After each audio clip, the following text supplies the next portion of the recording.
Dominique Lagroux-Sampere a-t-elle une avec Jean-Pierre Pernaut? Elle répond. Près de 2 ans après avoir quitté TF1, Dominique Lagroux-Sampere s'épanouit dans l'écriture et dans le développement de sa chaîne YouTube. Dans les colonnes de France Dimanche, la journaliste a évoqué la mort de Jean-Pierre Pernaut. Et en a même profité pour répondre aux rumeurs d'aventure avec la regrettée star du JT.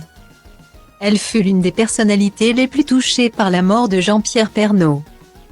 Décédé le 2 mars 2022 des suites de complications liées à son cancer. Pendant des années, Dominique Lagroux-Sampere était aux premières loges du JT de 13h, elle qui formait avec Jean-Pierre Pernaut un binôme très complice. En décembre 2020, la journaliste était bien évidemment présente pour le dernier JT de Jean-Pierre Pernaut. Et n'avait pu s'empêcher de lui faire une jolie déclaration, qui l'avait beaucoup ému. Il y a une question que les téléspectateurs nous posent à chaque fois, quand on va sur le terrain, est-ce qu'il est comme ça? Jean-Pierre Pernaut non seulement il est comme ça, mais en plus, il est plus que ça. C'est pour ça que je t'aime, merci, avait-elle déclaré.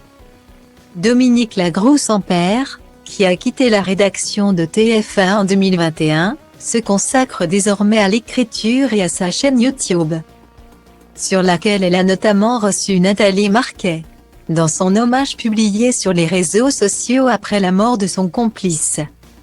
La journaliste de 49 ans n'avait d'ailleurs pas oublié d'évoquer la veuve de Jean-Pierre Pernaut, de qui elle est devenue très proche au fil des années. Délicieusement humain et généreux.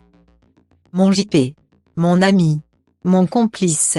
À toi Nathalie. À Tom, Lou, Olivier, Julia, avait-elle notamment écrit.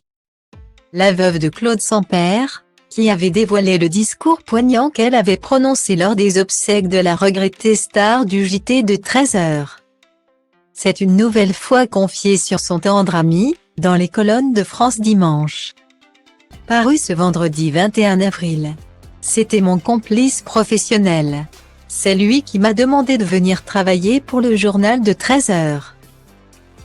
C'est le premier qui a cru en moi et qui a eu cette générosité envers moi. Il m'a offert une vraie chance car il m'a donné le meilleur de lui-même, il était comme à l'antenne. En plus, tout le monde l'a imité après l'avoir traité de ringard, a-t-elle notamment affirmé. Puis de réagir aux rumeurs de liaison qui ont circulé sur celui qu'elle admirait tant. C'était un modèle, un père professionnel et un ami. D'ailleurs, quand j'ai lu dans vos pages que j'aurais pu avoir une aventure avec lui, je suis sûre que ça l'aurait bien fait rire. Une réponse claire de la part de la journaliste, qui a également qualifié Nathalie Marquet d'amis.